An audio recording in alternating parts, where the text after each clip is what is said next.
Viewers, welcome to my channel readers club with Smita. आज हम Napoleon Hill का book practical step to think and grow rich book का 11 chapter का second part पढ़ेंगे। Sex का रूपांतरण कैसे करें। जीनियस के मार्ग में यौन ऊर्जा का विकास, नियंत्रण और इस्तेमाल शामिल है। इसलिए सेक्स का रूपांतरण 3 कदमों की चक्रात्मक प्रक्रिया है। एक, विकास। सेक्स प्रेम और रोमांस की उपस्थिति को प्रोत्साहित करें। इन्हें अपने मन में प्रबल विचार बना लें और सभी विनाशकारी भावों जैसे डर या ईर्ष्या की उपस्थिति को हतोत्साहित करें। सेक्स को प्रेम और रोमांस के साथ मिलाने के लाभों के बारे में अधिक जानकारी के लिए बाद वाला खंड सेक्स, प्रेम और रोमांस को मिलाना देखें। मन आदत का गुलाम होता है। इसे जिन प्रबल विचार की खुराक दी जाती है, ये उन्हीं के अनुरूप फलता फूलता है। इच्छा शक्ति के जरिए आप किसी भाव की उपस्थिति को प्रोत्साहित या हतोत्साहित कर सकते हैं। जब कोई नकारात्मक भाव आपके मन में आना चाहे, तो विचार बदलने की सरल विधि से इसे सकारात्मक सृजनात्मक भाव में रूपांतरित किया जा सकता है। 2. नियंत्रण। यौन अभिव्यक्ति के भौतिक स्वरूपों में अति संलग्नता के प्रलोभन से बचे। सेक्स, प्रेम तथा रोमांस के भावों को गहरा होने की अनुमति दे और उन्हें पोषण देते रहे। 3. इस्तेमाल। आप जैसे मनचाहे वित्तीय उद्देश्य को पाना चाहते हैं, आप जिस लक्ष्य को अंततः हासिल करना चाहते हैं, जिस अवसर का आप पीछा कर रहे हैं, जिस समस्या को आप सुलझाना चाहते हैं या आप जिस भी सृजनात्मक प्रयासों में डूबे हो, उस पर ध्यान केंद्रित करके और सभी भटकावे को हटाकर अपने तार्किक मन को शांत करें।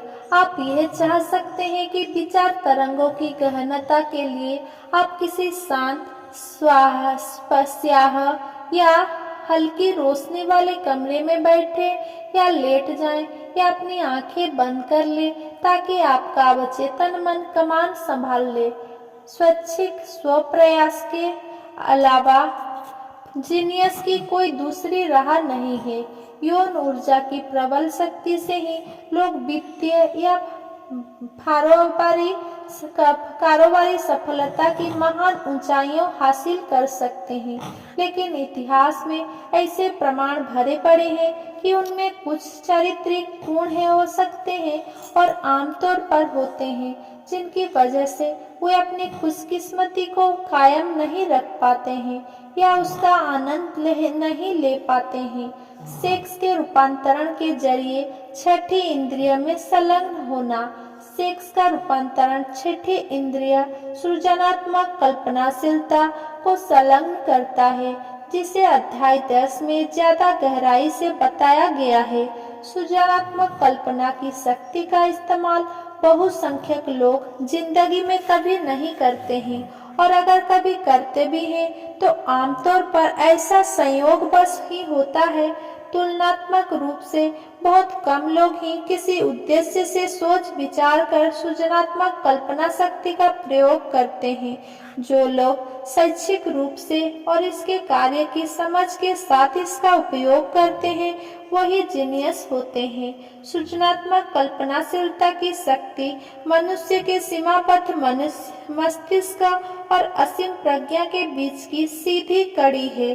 सभी धार्मिक क्षेत्र के तथाकथित रहस्य उद्घाटन और आविष्कार के क्षेत्र में नए या मूलभूत सिद्धांतों की सभी खोजें कल्पना की शक्ति द्वारा ही संभव होती है। जब किसी के दिमाग में अवधारणाएं या विचार कौंधते हैं, जिन्हें लोकप्रिय भाषा में आभास कहा जाता है, तो वे इनमें से किसी एक या एक से अधिक स्रोत से आते हैं। एक असीम प्रज्ञा, इंसान का खुद का अवचेतन मन, जिसमें पांचों इंद्रियों द्वारा मस्तिष्क तक पहुंची सारी छवियां और विचार आवेग संग्रहित है। 3. किसी अन्य व्यक्ति के मन से निकला कोई विचार या सचेतन विचार के माध्यम से प्राप्त विचार या अवधारणा का चित्र। 4.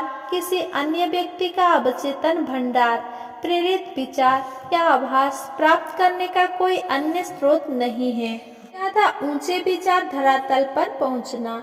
सृजनात्मक कल्पना तब सबसे अच्छी तरह काम करती है जब मन बहुत ऊंची दर पर कंपन कर रहा हो, मानसिक उद्दीपन के कारण, यानी जब मन सामान्य आम विचार से ज्यादा ऊंची कंपन दर पर काम कर रहा हो।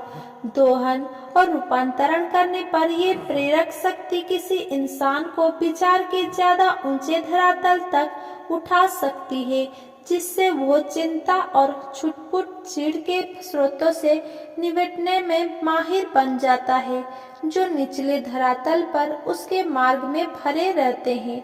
ये व्यक्ति को सामान्य विचार के क्षितिज पर बहुत ऊपर उठाती है, जिससे व्यक्ति को वह दूरी, दायरा और विचारों की वो गुणवत्ता भांपने की अनुमति मिलती है जो निचले स्तर पर उपलब्ध नहीं है।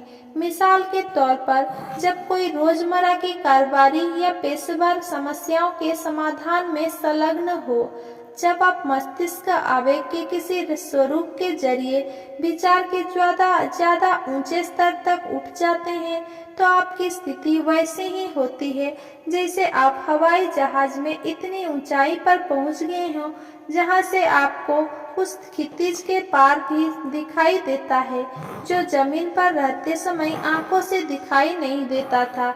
यही नहीं, विचार के इस ज्यादा ऊंचे स्तर पर इंसान किसी उद्दीपन के द्वारा बाधा या बंधन महसूस नहीं करता, जो उसकी भविष्य दृष्टि को उस स्थिति में सीमित कर देते हैं जब वो रोटी, कपड़ा और मकान की 3 मूलभूत आवश्यकताओं को हासिल करने की समस्याओं से जूझता है। ये विचार के एक ऐसा संसार में पहुंच जाता है जिसमें साधारण रोजमर्रा के कामकाज विचार प्रभावी ढंग से हटा दिए गए हैं। जिस तरह हवाई जहाज में ऊपर उठने पर पहाड़, घाटियां और भौतिक दृष्टि की अन्य सीमाएं हट जाती है, विचार के इस ज्यादा ऊंचे स्तर पर मस्तिष्क की सृजनात्मक शक्ति को काम करने की स्वतंत्रता मिल जाती है। छठी इंद्रिय के काम करने के लिए रास्ता साफ हो जाता है। ये उन विचारों के प्रति ग्रहणशील हो जाती है जो किसी अन्य परिस्थिति द्वारा इंसान तक नहीं पहुंच सकती। छठी इंद्रिया वह शक्ति है जो जीनियस और सामान्य व्यक्ति के अंतर को स्पष्ट करती है। सृजनात्मक शक्ति का जितना ज्यादा इस्तेमाल किया जाता है, इंसान इस पर जितना भरोसा करता है और इससे विचार आवेगों की जितनी ज्यादा मांग करता है, ये उतनी ही अधिक चौकस और ग्रहणशील बनती है। इस शक्ति को सिर्फ इस्तेमाल करके ही विकसित किया जा सकता है। दुर्भाग्य से केवल जीनियस ही यह खोज पाए हैं। बाकी लोग के यौन ऊर्जा का अनुभव तो किया है, लेकिन इसकी मुख्य संभावनाओं में से किसी को भी नहीं खोज पाए हैं। इसी वजह से जीनियस की संख्या सीमित है, जबकि बाकी लोग भारी तादाद में है। अगर मेरा ये वीडियो आपको पसंद आया हो तो मेरा वीडियो को लाइक, कमेंट, शेयर करें एंड मेरा चैनल को सब्सक्राइब करें। धन्यवाद।